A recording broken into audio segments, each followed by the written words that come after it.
Você é o 28º americano aqui. Durante anos, transportou caminhões pela fronteira mexicana para uma facção ligada ao cartel. Não era um chefão, nem um pistoleiro. Apenas um motorista com habilitação comercial e uma pensão alimentícia que não conseguia pagar com um salário legal. Já tinha passado pelo mesmo posto de controle umas 40 vezes, sem problemas. Mas naquela noite, havia um cachorro novo. O animal farejou sua carreta. 200 quilos de droga escondidos atrás de uma parede falsa. Você foi arrancado da cabine, jogado de bruços no asfalto e preso em solo estrangeiro. Seu advogado dativo mal falava inglês e seu espanhol era ainda pior que o dele. Ele diz que a pena poderia chegar a 25 anos. A embaixada americana enviou um folheto com número de telefone. Ligou? Uma mulher explicou que não podiam interferir em processos judiciais de outro país, mas poderiam incluir seu nome numa lista de visitas. Bem-vindo ao sistema de justiça da América Latina. Levaram-no para a prisão, numa van, sem ar-condicionado e com grades nas janelas. Quando o portão se abriu, esperava encontrar guardas marchando com você até uma cela, um uniforme laranja, algum tipo de procedimento de entrada. Em vez disso, a van o deixou num pátio que parecia uma cidade abandonada por Deus. Corredores lotados, barracas improvisadas feitas de compensado e chapas de metal, varais estendidos entre os pavilhões. Plástico voando de 3 direções diferentes. Um sujeito assando carne numa lata de óleo cortada ao meio. Crianças correndo, crianças de verdade, famílias de detentos que viviam ali dentro porque não tinham para onde ir, os guardas não entravam.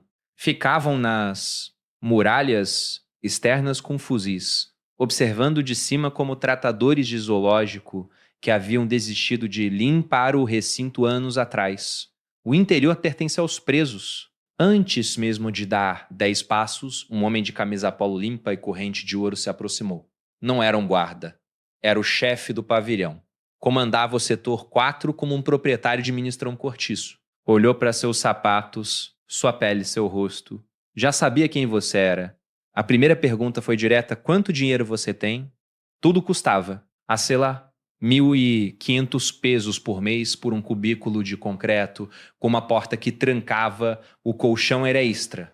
Um cadeado que funcionasse de verdade também. Comida que não desse diarreia.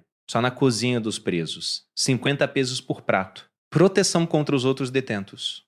Uma assinatura mensal para a gangue que dominava seu bloco. O chefe explicou a tabela de preços com a calma profissional de um recepcionista de hotel, até pediu desculpas pelo aumento recente. Lei da oferta e da procura, disse. Você tinha algum dinheiro vindo de casa? Sua mãe havia transferido para uma conta local antes da sentença. Dava para pagar uma, sei lá, de 3ª categoria e talvez 2 semanas de proteção. Depois disso, precisaria de renda ou seria transferido para o corredor.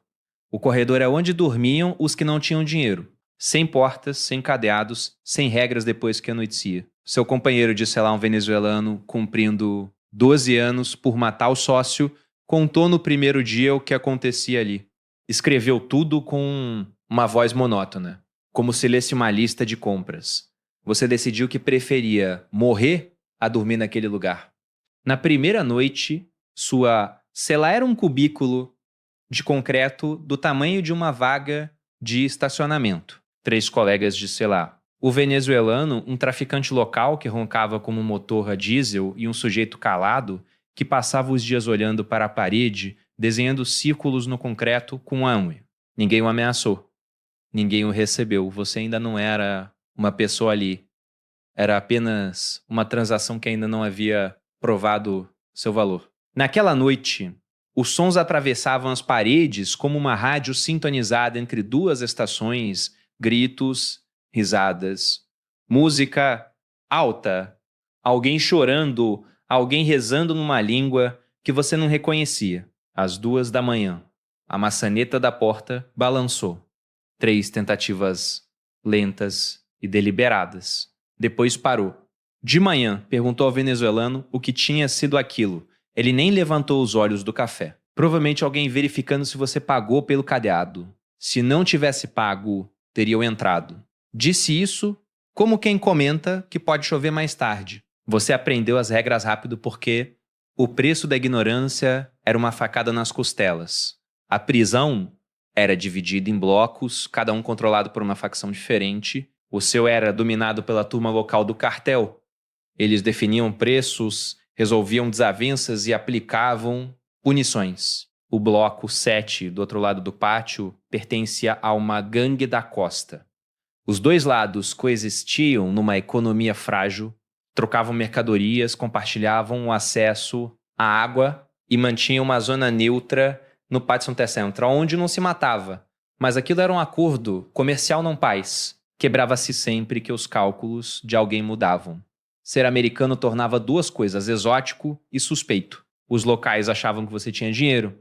As gangues imaginavam que tinha contatos no cartel lá fora. As duas suposições eram perigosas, fossem verdadeiras ou não. Na primeira semana, aprendeu 3 regras de sobrevivência.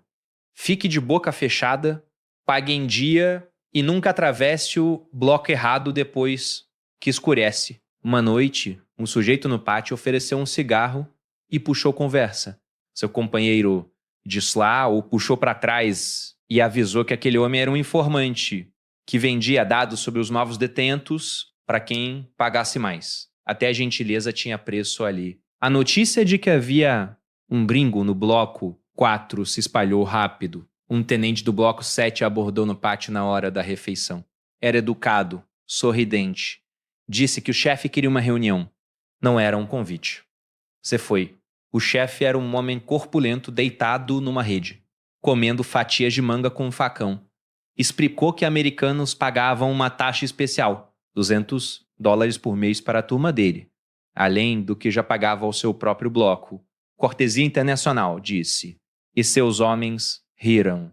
Se recusasse, acabaria no corredor para sempre. Agora você pagava aluguel a 2 proprietários pelo privilégio de não ser morto. Suas economias queimavam como papel numa fornalha. Ligou para a família num celular contrabandeado que custava 100 pesos por minuto. Pediu dinheiro à mãe. Ela mandou $500, achando que era para um advogado.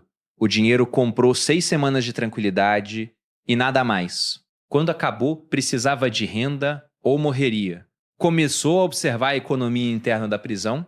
Os detentos administravam restaurantes, barbearias, pontos de recarga de celular, um estúdio de tatuagem e até um dentista que trabalhava num depósito com alicates e anestésico pirata. Tudo era negócio. Então notou uma lacuna. Ninguém vendia produtos americanos. Salgadinhos, vitaminas, desodorante, ibuprofeno, coisas baratas lá fora, mas impossíveis de encontrar ali. Ligou para a mãe e pediu que começasse a enviar encomendas para um endereço rolacal. Ela despachou caixas com barras de proteína, pasta de dente, analgésicos e sabonete líquido. Você marcou tudo com um acréscimo de 300% e vendeu direto da cela, como uma mercearia de bairro. Em 2 semanas, o negócio explodiu. O Walmart do bloco 4. Detentos que não usavam desodorante de verdade há anos pagavam o triplo por um bastão de Old Spice. O chefe do bloco não fechou seu comércio. Ele o tributou. 40% do lucro. Você estava tocando um pequeno negócio dentro de um estado falido, dentro de uma prisão. Mas pelo menos você consegue pagar o aluguel, comer comida de verdade e manter as 2 gangues longe das suas costas. Pela primeira vez, desde que chegou aqui, consegue respirar. A trégua se quebra na quarta-feira, por causa de uma dívida de droga que não daria nem para pagar um jantar decente lá fora. Um cara do bloco 7 é encontrado no banheiro com a garganta aberta de orelha a orelha. A retaliação vem na mesma noite. Um grupo invade seu bloco com fações improvisados, feitos de barras de cama afiadas no cimento do chão. Os guardas no muro observam tudo com binóculos. Eles não descem, nunca dizem. Nunca dizem. A briga dura 2 horas. Você barra a porta da cela com um colchão e se deita no chão, ouvindo homens morrerem a 3 metros da sua cabeça, ainda no concreto. Gritos que viram sons molhados. Um barulho de melancia se partindo que você vai escutar nos seus pesadelos pelo resto da vida. Quando acaba, o pátio parece um açougue. O chefe do bloco perdeu 3 soldados. Ele precisa de corpos. Vem até você e diz que foi convocado, não como lutador, como médico Você fez um curso de primeiros socorros num trabalho de depósito no Texas. Esse é todo o seu currículo médico. Mas num lugar sem médicos, um cara que sabe amarrar um torniquete é um neurocirurgião. Você costura feridas com linha de pesca e desinfeta cortes com cachaça contrabandeada. Mantém 3 homens vivos que deveriam ter sangrado até morrer no chão. O chefe do bloco observa você trabalhar. Quando termina, ele faz um único aceno com a cabeça. Você acabou de ganhar a moeda mais valiosa desse lugar, ser útil o suficiente para ser protegido. 3 meses depois, uma rebelião em larga escala racha a prisão ao meio. Dessa vez o governo responde.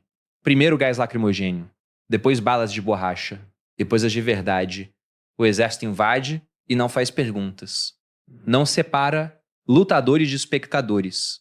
Bate em todo mundo. Você é arrastado para o pátio e jogado de bruços, com uma bota na nuca. Revistam todos os detentos. Encontram sua loja. Confiscam cada bar de proteína, cada frasco de Advil, cada bastão de desodorante que você tinha guardado. Seu negócio acabou. Suas economias sumiram.